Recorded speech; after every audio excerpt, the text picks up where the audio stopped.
What's up, everybody? Tasteless here. I got back from Japan just yesterday. I had a lot of fun checking out EVO. I got a lot of good podcasts recorded that we're going to be bringing out to you guys in the future. But I decided to just go ahead and sit down and talk about WarCraft 3 Reforged and what's been going on. It's been out for a couple days now, and the internet is on fire. Things are pretty bad. Let's talk about remastering games. First of all, I don't think any game should ever have to go away. As someone who grew up playing StarCraft 1, it got very hard as Windows would get updated, and games, the game was getting older and older. It was very difficult to play on almost any PC. You had to use a lot of third-party modders to get your game on there. And so when they announced StarCraft Remastered, I was really excited. Now, I had an RSI injury. I couldn't use my hands right when the game came out, but playing StarCraft Remastered now is really fun because it comes with a ladder. It comes with an improved interface. It's much more difficult for people to hack in the game, which of course was always a big problem in the past. And I think there's things they could have improved in StarCraft Remastered. I think they could have some interface changes upgraded a little bit here. For instance, it's hard to tell where your ELO is as far as how close you are to your next rank in online play. There's no 2v2 ladder as well, which we've been hoping for. But I figured a lot of this stuff was going to be on hold because the Classic Games team at Blizzard was going to be so busy working on WarCraft 3 Reforged that anything that could be improved in StarCraft Remastered would just have to wait. So before I go right into what's going on with Reforged, I want to point out that there's a lot of games that are also being remastered. We just had Resident Evil 2, which I played through just recently. That is incredible. I think that is a real upgrade and a real revisioning of the entire game. Some of these games, it's hard to go back and play just the way they look and the way games had to be designed at that time. It was much tougher if you try to bring that into a game now. And so I think what they did there is they built the game completely from the ground up, and it looks perfect. There's a lot of speculation with games like Final Fantasy VII and how that game is going to be received. There's very high expectations for that. But what's weird about the WarCraft 3 situation is, I guess to start, just this opening trailer, it looked really good. And I'm not talking about the opening trailer that you see in the actual game. I'm talking about when WarCraft Reforged was announced.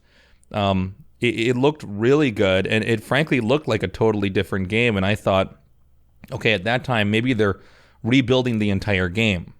And if they are, that's a really ambitious move. It didn't look like it was at all in the same. For instance, in StarCraft Remastered, they reskinned a lot of the game. They basically drew over everything. But when I was looking at the 3D environment in that trailer, that looked like a completely different game. Now the game's been launched, and that's not there. To make things worse, they're still using the photos of what looks like a completely different game on their website. So I think some people would say this is an attempt to be deceptive. I feel almost like this is a really disorganized bad move. It's so illogical to have a shot from the campaign teaser that's literally not there. That's the easiest way to get in trouble. And that doesn't make it any less alarming. Now, when we look at the game that's out, we see something that resembles more of what the original WarCraft 3 resembled. But the problem is I think there's a degree of, false advertising here, and fans being misled.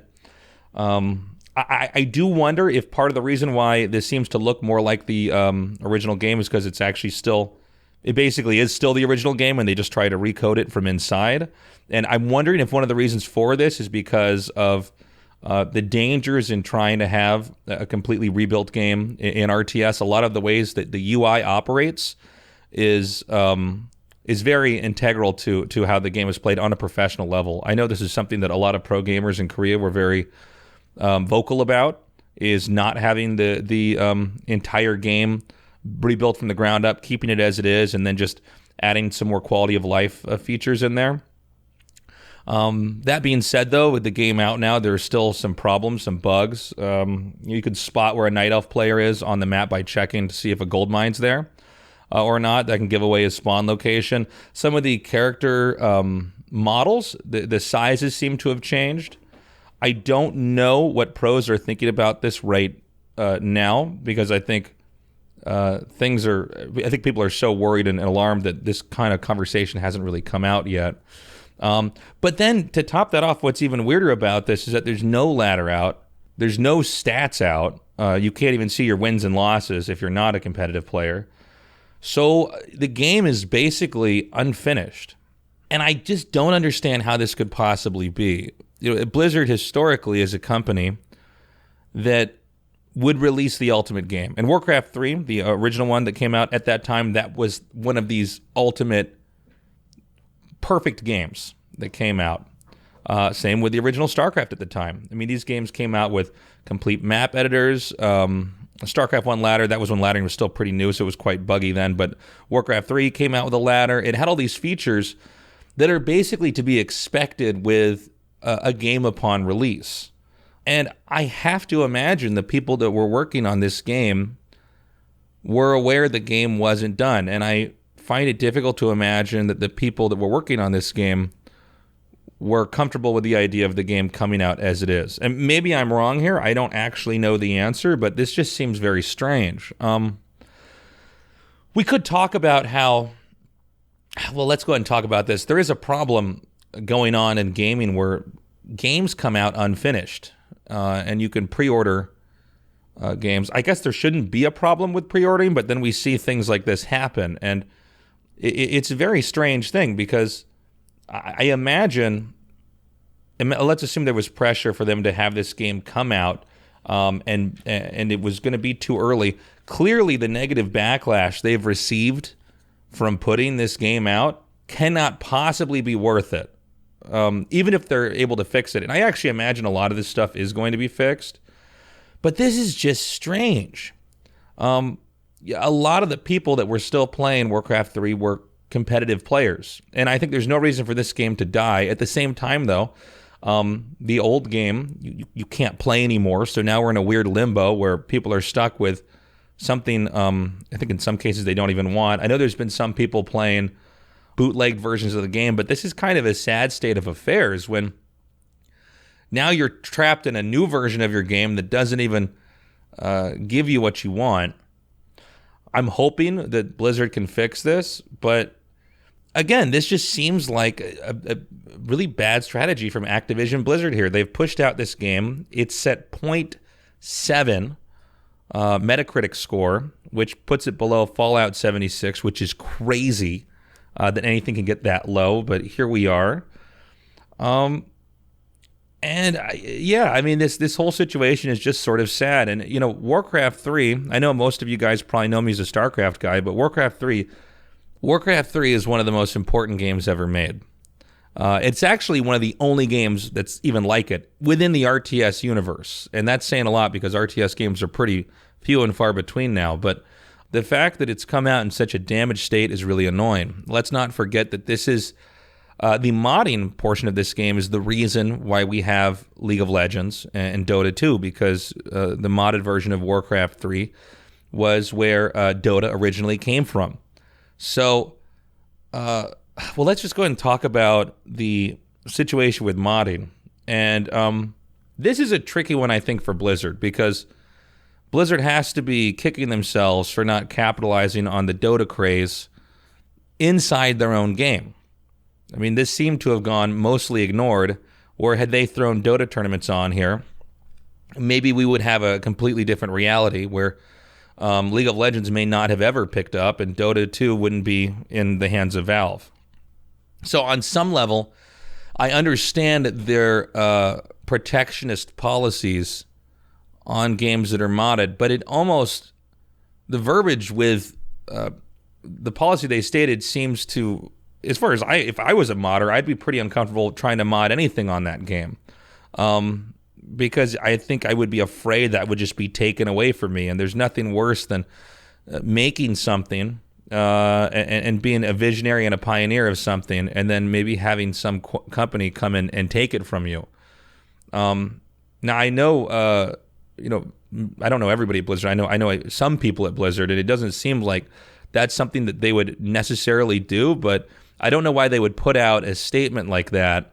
Again, it just doesn't seem like things are well organized there anymore. I mean, you have an ad for a trailer in the game that's not there on the website. You've got really, it's like, how many lawyers do they have construct this argument for the modding thing?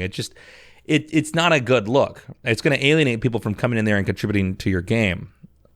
So going big picture here, I think it's easy for us to say this is a huge blunder by Blizzard, and it's now become one of many. But what's also, I think, a more interesting question is, what is the real story behind having a game come out like this? Because no games come out like this anymore, where there's no stats in the game. Ladder's not ready, and especially for a company this big. One of the odd features about not having ranked play inside the game is that there is actual major esport potential in WarCraft 3. It's always been a competitive esport, but it's huge still in China. And so with just a population that large, simply from a business standpoint, it would make sense that you'd want to have the game really complete and ready so that people that maybe competed in the past, when they come back and look at it, can be re-inspired and want to hop back into it. StarCraft Remastered in Korea has been hugely successful. I know a lot of people outside Korea maybe bought it and played the single player, and that was fun, but out here, and I go to PC cafes very often, I always see people playing it. I always see people laddering on it.